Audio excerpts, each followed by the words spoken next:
प्रदेश के लगभग 55,000 सहकारिता कर्मचारी 8 सितंबर से हड़ताल पर हैं। बालाघाट जिले के भी 126 सहकारी समितियों में लटका हुआ है ताला।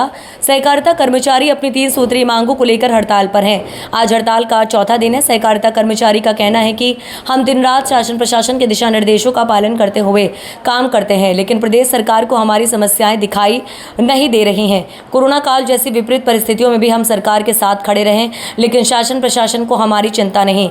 महासंघ के पदाधिकारियों ने कहा कि जब तक सहकारिता कर्मचारियों की मांगें पूरी नहीं होंगी तब तक यह हड़ताल जारी रहेगी। बालाघाट जिलाध्यक्ष ने बताया कि 15 सितंबर को बालाघाट में विशाल रैली व प्रदर्शन का आयोजन किया गया है, जिसमें प्रदेश अध्यक्ष कुंवर BS चौहान सहित संभागीय प्रतिनिधि और सदस्य उपस्थित रहे। समर्थ सहारा के लिए बालाघाट से पूनम राउत की रिपोर्ट। सर नमस्कार, आपका परिचय? सर मैं PC चौहान, जिलाध्यक्ष सहकारी समिति कर्मचारी महासंघ जिला इकाई बालाघाट से।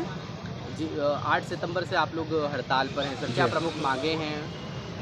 सर ये प्रादेशिक हड़ताल है हमारी, पूरे प्रदेश के एजेंडा अनुसार हमें काम करना पड़ता है। तो सारे प्रदेश के जिले कलमबंद हड़ताल में 8 तारीख से 8 सितंबर से 24 के लिए एक बैनर लगा करके बैठा हुआ है। अनिश्चितकालीन आंदोलन है और आंदोलन की बात तो अब ये बैठा तो आपको पूर्व में भी विदित है कि इसके पहले जो हमारे माननीय मुख्यमंत्री जी थे और हमने बहुत लंबी लड़ाई संघर्ष के साथ में उनने एक हमारी मांग को स्वीकार किया था, जो 3 लाख रुपए प्रबंधकीय अनुदान की राशि देने की बात कही थी और 3,000 रुपये प्रति माह विक्रेता को देने का बात कहा था और 60% कर्मचारियों की भर्ती समिति के प्रबंधक में की जाना है। समिति 40% बाहर से 60% की। श्रीमान जी, बड़ा खेद का विषय है, आदेश निर्देश होने के बाद प्रबंधकीय अनुदान की राशि कहीं मिली कहीं नहीं मिली है, ये बड़ा खेद का है। तो प्रमुख रूप से आज हमारे प्रदेश में 3 सूत्री मांगे हैं। एक है कर्मचारियों की 60% कैडर में भर्ती हो, दूसरा है 3,000 रुपये प्रति माह जो विक्रेता के लिए जो अलॉटमेंट हुए आदेश हो चुके हैं, और तीसरा प्रबंध के अनुदान की राशि रेगुलर मिलती रहे कर्मचारियों को। ये हमारी 3 सूत्री मांगे हैं। श्रीमान जी, बड़ा खेद का विषय है, आदेश तो हो गए हैं, आदेश तो एक नहीं अनेक बार होते हैं। प्रबंधक वाले आदेश तो 19 से चल रहा, सन 2019 से आज मेरे ख्याल से 5 से 6 वर्ष हो गए। तो कई प्रकार की उसमें विसंगतियां आते आते अभी तक किसी भी अंजाम पे नहीं पहुंचे हैं और अभी तक कोई कर्मचारियों की पदोन्नति नहीं की। जो 126 समितियां हैं उसमें ताला लटक गया एक तरह से। अभी वर्तमान में हमारे टोटल 126 सोसाइटियों में किसी भी प्रकार का खाद्य वितरण, उपार्जन और किसी भी प्रकार की ERP से ले करके टोटल PDS भी सारा बंद है। सारी समितियों में ताले जड़े हुए हैं और सारे कार्य अवरुद्ध हैं। सरकार से क्या निवेदन कर रहे हैं आप लोग महासंघ के माध्यम से? महासंघ का हमारा निरंतर निवेदन ये चल रहा है, श्रीमान जी, आपने जो आदेश किया है, आपने आदेश यहाँ से किया है, लेकिन जिला स्तर पर उसका क्रियान्वयन नहीं हो पा रहा है। इसको अविलंब कराएं और जब तक यह आदेश पूरी तरह से नहीं होती, जो आपने कहा है, आपके जो आदेश हैं, अगर उसकी प्रतिपूर्ति नहीं होती तब तक ये अनिश्चितकालीन कलमबंद हड़ताल रहेगी।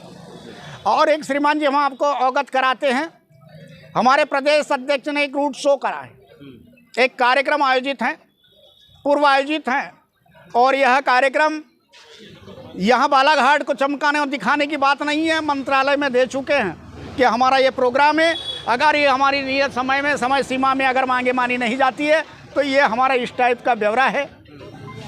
निर्धारित कार्यक्रम के तहत श्रीमान जी आपको अवगत कराते हैं, 14 तारीख को सिवनी है, 15 तारीख को 15/9/2025 को संभाग के मैं दिनेश परियार, मध्य प्रदेश सहकारी समिति कर्मचारी महासंघ जिला। जी, किन मांगों को लेकर आप लोग यह धरना प्रदर्शन क्या कहना चाहेंगे? माननीय शिवराज सिंह चौहान ने उस समय हमारी महापंचायत बुलाई थी सारे कर्मचारियों की, उसमें बहुत सारी बातों का उन्होंने वो किया था कि आपकी ये भी मांग हो जाएगी, वो भी मांग हो जाएगी। आज तक उस मांगों का पूरा निराकरण नहीं हो पाया है। हमारे प्रदेश स्तर पे जो हमारे प्रदेश संगठन ने बहुत सारी बार लड़ाई लड़ी, बहुत सारी बार हमने प्रदर्शन किया, मुख्यमंत्री जी मतलब मंत्रियों का घेराव किया, पंजीयक का घेराव किया, मगर क्या हो रहा है कि उसका बराबर क्रियान्वयन नहीं हो रहा है। और इस बार हम प्रदेश संगठन के जो इस पे बैठे हैं, जब तक हमारी मांगों का निराकरण नहीं हो जाएगा, ये हड़ताल निरंतर चलती रहेगी। और आज हमारा पूरा कर्मचारी बिल्कुल अपना मन बना के बैठा है कि जब तक महापंचायत में जिस उसकी घोषणा हुई थी, जो क्या बोलते हैं पंजीयक के यहाँ से जो लेटर निकल रहे हैं, उसका क्रियान्वयन जो जिले स्तर पे नहीं हो रहा है, जब तक ये सारी चीज़ों का क्रियान्वयन नहीं होगा। और सबसे बड़ी बात ये है कि जो पदोन्नति वाली है, पदोन्नति की बात पिछले 7 सालों से चलते आ रही है। सरकार ने इस बात को माना है, मगर उसके बाद 7 साल का समय निकलने के बाद आज हमारे कुछ कर्मचारी बेचारे रिटायरमेंट की कगार पे आ गए, जो उससे उस परिधि से बाहर निकल गए। आज बहुत विडम्बना का समय है, बिल्कुल भी नहीं हो पा रहा है। तो सरकार जो बात कर रही है, मेरा तो सरकार से और सारे लोगों से और मतलब उनसे अनुरोध है कि हमारी मांगों का शीघ्र से निराकरण करें, ताकि हम जाकर के अपने किसानों को अच्छी व्यवस्था दे सके, उपभोक्ताओं को राशन वितरण कर सके, सारी चीज़ सुचारू चल सके। वैसे हमारे प्रदेश के यशस्वी मुख्यमंत्री जो हैं बहुत वो हैं, हमारे सहकारिता मंत्री भी, मुझे पूर्ण विश्वास है कि हमारे 2-4 दिनों के अंदर इसका कुछ न कुछ परिणाम निकल के आएगा।